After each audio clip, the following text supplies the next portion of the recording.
ദിലീപിനെ പിന്തുണച്ച UDF convener Adoor പ്രകാശിനെതിരെയും Bhagyalakshmi രംഗത്ത് വന്നു.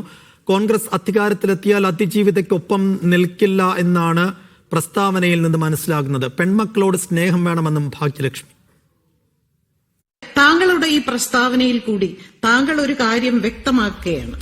അതായത് ഞങ്ങളുടെ പാർട്ടി ഭരണത്തിൽ വന്നാൽ ഞങ്ങൾ ഒരിക്കലും അതിജീവിതമാരോടൊപ്പം നിൽക്കില്ല, ഞങ്ങൾ വേട്ടക്കാരോടൊപ്പം മാത്രമേ നിൽക്കുള്ളൂ എന്ന് താങ്കൾ ഉറപ്പിച്ചു പറയുകയാണ്. താങ്കൾക്ക് അതിജീവിതയൊന്നും അറിയില്ല. താങ്കൾക്ക് അതിജീവിതമാരെന്താണ് അനുഭവിക്കുന്നതെന്ന് താങ്കൾക്ക് അറിയില്ല സർ. അതറിയണമെങ്കിൽ നമുക്ക് പെൺമക്കളോട് ഒരല്പമെങ്കിലും സ്നേഹമുണ്ടാകണം. പെൺമക്കളുള്ള ഒരു മാതാവും പിതാവും താങ്കളുടെ ഈ പ്രസ്താവനയെ സപ്പോർട്ട് ചെയ്യില്ല സർ. VP സഫ്വാൻ വിശദാംശങ്ങൾ നൽകും. സഫ്വാൻ, ഭാഗ്യലക്ഷ്മി ഒരേ സമയം ഫെഫ്കയിൽ നിന്ന് രാജിവെക്കുന്നു, ദിലീപിനെ തിരിച്ചെടുക്കാനുള്ള നടപടിക്കെതിരെ വലിയ പ്രതിഷേധം നടത്തുന്നു. ഒപ്പം ഇന്ന് അടൂർ പ്രകാശ് നടത്തിയ പ്രതികരണത്തിനെതിരെ രൂക്ഷമായ വിമർശനം ഉന്നയിക്കുന്നു. എന്താണ് ഭാഗ്യലക്ഷ്മിയുടെ ഇപ്പോഴത്തെ സ്റ്റാൻഡ്? സൈഫുദ്ദീൻ ഈ നടി ആക്രമിക്കപ്പെട്ട കേസുമായി ബന്ധപ്പെട്ട് ദിലീപിന് ഇന്നലെ കോടതിയിൽ നിന്ന്, വിചാരണ കോടതിയിൽ നിന്ന് ഉണ്ടായ അനുകൂല വിധിയുടെ അടിസ്ഥാനത്തിൽ അദ്ദേഹം മുഖ്യധാരയിലേക്ക് സജീവമാകുന്ന ഒരു തരത്തിലുള്ള വാർത്തകളും മറ്റും വന്നിരുന്നു. കഴിഞ്ഞ ദിവസം പ്രൊഡ്യൂസേഴ്സ് അസോസിയേഷന്റെ സംസ്ഥാന പ്രസിഡന്റ് B. രാഗേഷ് ദിലീപ് ഒരു നോട്ടീസ് നൽകുകയാണെങ്കിൽ പ്രൊഡ്യൂസേഴ്സ് അസോസിയേഷനിലേക്ക് തിരിച്ചെടുക്കുമെന്ന് ഈ വിധി വന്ന് മണിക്കൂറുകൾ പിന്നിടുമ്പോൾ തന്നെ പ്രഖ്യാപിച്ചിരുന്നു.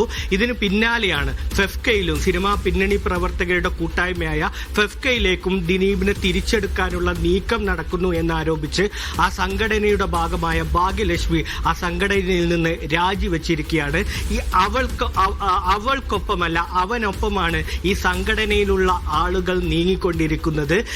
ഈ വേട്ടക്കാരനെ സംരക്ഷിക്കുന്ന വിധത്തിലാണ് ഇപ്പോൾ ഈ സംഘടനയിലുള്ളവരെല്ലാം നിലപാട് സ്വീകരിക്കുന്നത്.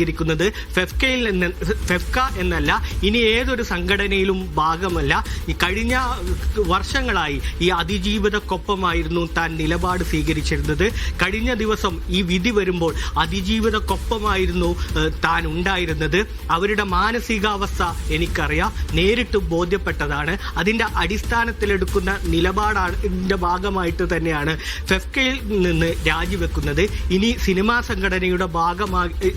സംഘടനകൾ ഈ വേട്ടക്കാരനൊപ്പം ഓടുന്ന സിനിമാ സംഘടനകളുടെ ഭാഗമാകില്ല എന്നുള്ളൊരു വിമർശനം കൂടി ഉന്നയിച്ചുകൊണ്ടാണ് ഫെഫ്കയിൽ നിന്ന് ഭാഗ്യലക്ഷ്മി രാജിവെക്കുന്നത്.